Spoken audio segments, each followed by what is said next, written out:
نحمدہ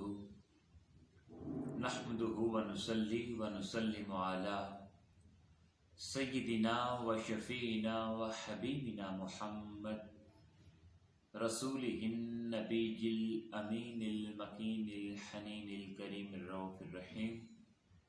اما بعد فاعوذ باللہ من الشیطان الرجیم. بسم اللہ الرحمن الرحیم. ان اولیاءہ الا المتقون. صدق اللہ مولانا العظیم.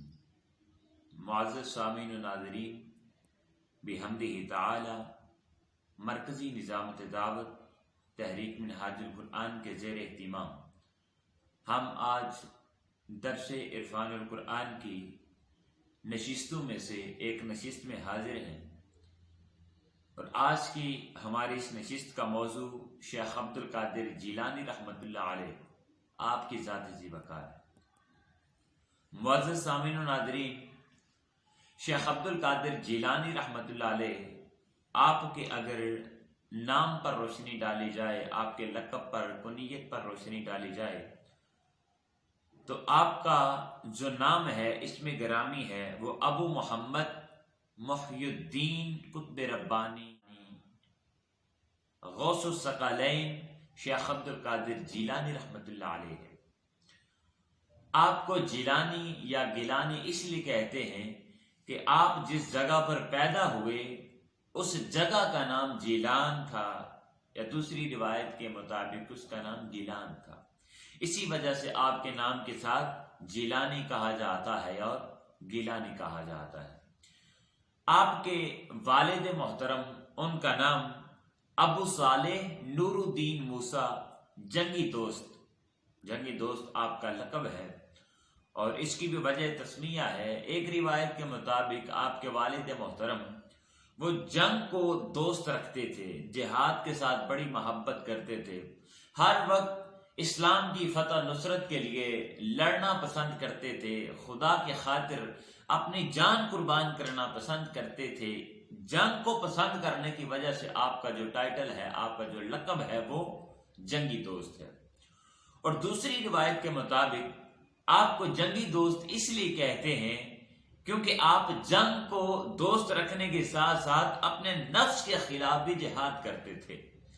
جو چیز بھی آپ کے نفس کے مطابق ہوتی، خواہش کے مطابق ہوتی، آپ اس کو چھوڑ دیتے تھے، اس کو ترک کر دیتے تھے، اور جس چیز میں خدا کی رضا ہوتی، خدا کی رضامندی ہوتی، اس چیز کو اپنا لیتے تھے. اور کتب سیر میں بیان کیا جاتا ہے کہ آپ کے والد محترم کو پورا سال گزر جاتا ہے بغیر کھائے بغیر پیے، مجاہدہ کے اندر گزر گیا. نہ کبھی عمدہ کھانا کھایا، نہ کبھی اچھا مشروب پیا، ٹھنڈا پانی پیا، بلکہ جو کی روٹی اور گرم پانی پر ہی گزارا کر لیتے تھے. اسی مجاہدہ میں پورا سال گزر گیا، نہ کچھ کھایا، اچھا مشروب پیا، نہ عمدہ کھانا کھایا. تو ایک شخص آپ کی خدمت میں حاضر ہوا اور اس نے آ کر آپ کو ایک اچھا دسترخوان پیش کیا. اس کے اندر اچھا کھانا بھی تھا اور ٹھنڈا مشروب بھی تھا. آپ نے اس کا ہدیہ، اس کا تحفہ قبول کر لیا، اور تحفہ قبول کرنے کے بعد ایک فقیر آیا، ایک سائل آیا، وہ سارا کھانا اور سارا پانی وہ اس کے حوالے کر دیا، اور خود اپنے نفس کی طرف، اپنی ذات کی طرف متوجہ ہوئے اور کہنے لگے، اے جنگی دوست، تمہارے لیے تو جو کی روٹی اور گرم پانی ہی کافی ہے. یہ ان کے نفس کے خلاف جہاد تھا. اور اسی طرح یہ جب سال گزر گیا تو حضرت خضر علیہ السلام آپ کے پاس آئے. انہوں نے آپ کو اچھا کھانا بھی پیش کیا، اچھا مشروب بھی پیش کیا.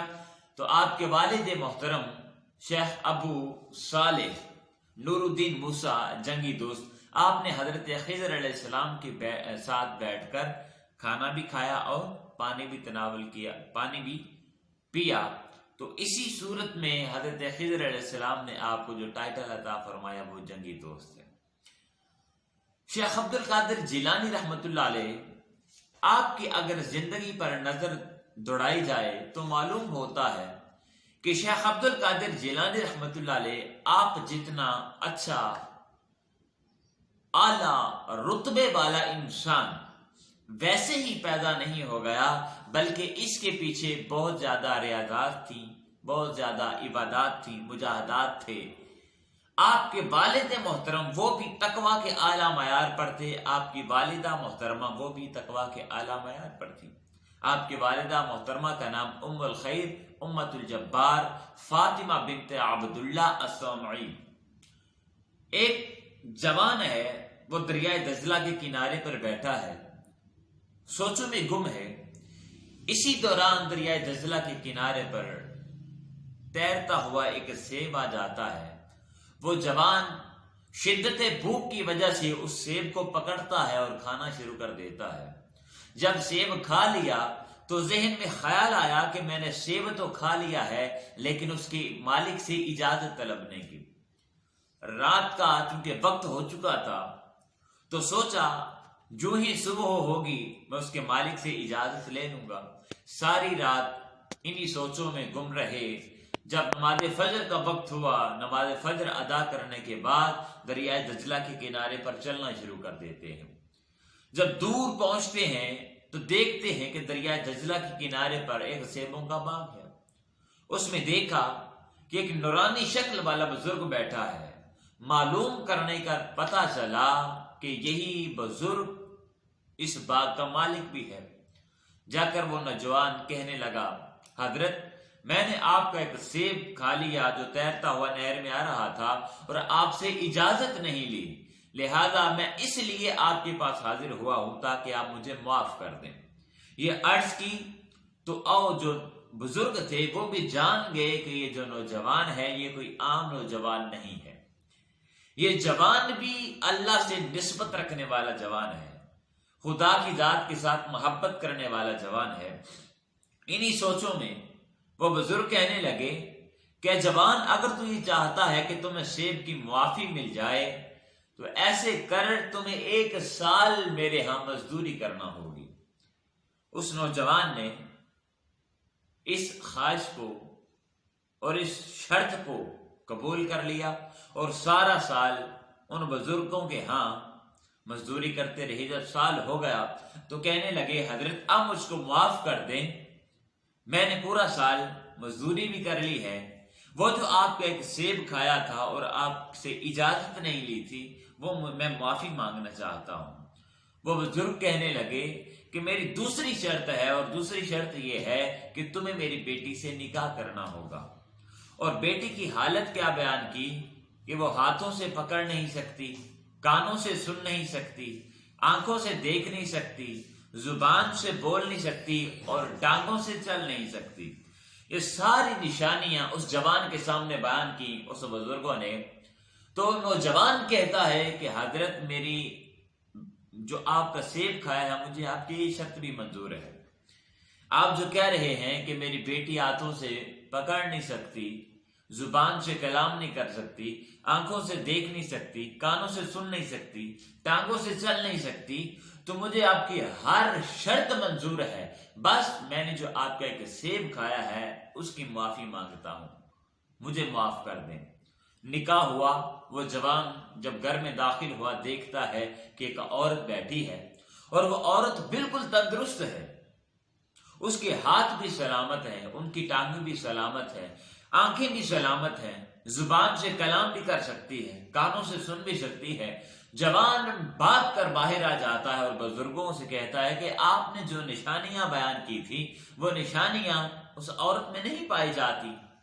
اس بزرگوں نے کہا کہ وہی میری بیٹی ہے جس سے تمہارا نکاح ہوا ہے، اور جو میں نے تمہیں بیان کیا تھا کہ کانوں سے سن نہیں سکتی، آنکھوں سے دیکھ نہیں سکتی، زبان سے بول نہیں سکتی، ہاتھوں سے پکڑ نہیں سکتی، ٹانگوں سے چل نہیں سکتی، اس کا مطلب یہ ہے کہ میری بیٹی نے آج تک ایسا کلام نہیں کیا جو کلام خدا کی ناراضگی کا سبب بنتا ہو۔ کانوں سے سن نہیں سکتی، اس کا مطلب یہ ہے کہ میری بیٹی نے آج تک ایسا کلام نہیں سنا جو خدا کی ناراضگی کا سبب بنتا ہو۔ آنکھوں سے دیکھ نہیں سکتی، اس کا مطلب یہ ہے کہ میری بیٹی نے آج تک کسی غیر محرم کو نہیں دیکھا۔ ہاتھوں سے پکڑ نہیں سکتی، اس کا مطلب یہ ہے کہ میری بیٹی نے آج تک ان ہاتھوں سے کوئی گناہ نہیں کیا۔ ٹانگوں سے چل نہیں سکتی، اس کا مطلب یہ ہے کہ میری بیٹی ان ٹانگوں سے چل کر کسی غیر شرعی مجلس میں نہیں گئی۔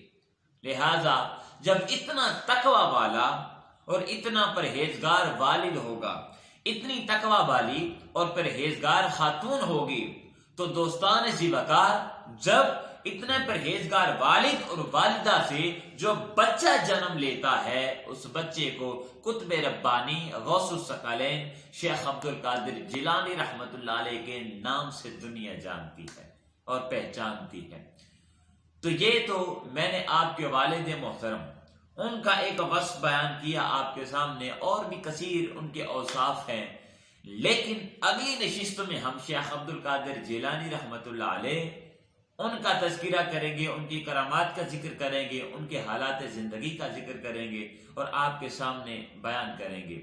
لہذا اسی پر ہم اکتفا کرتے ہیں اور خالق کائنات کی بارگاہ میں التجا کرتے ہیں، باری تعالی ہمیں اللہ کے اولیاء سے اپنی نسبت رکھنے کی توفیق عطا فرمائے، ان کی سنگت اور ان کی معیت میں بیٹھنے کی توفیق عطا فرمائے، اور ہمارا حشر جب ہوگا، جب قیامت میں ہمیں اٹھایا جائے گا، تو ہم دعا کرتے ہیں خالق کائنات ہمیں ان اولیاء کی صف میں ہی شامل کر دے۔ خالق کائنات کی بارگاہ میں التجا ہے کہ جو کچھ سنایا اس پر عمل کرنے کی توفیق عطا فرمائے۔ وما علینا الا البلاغ المبین۔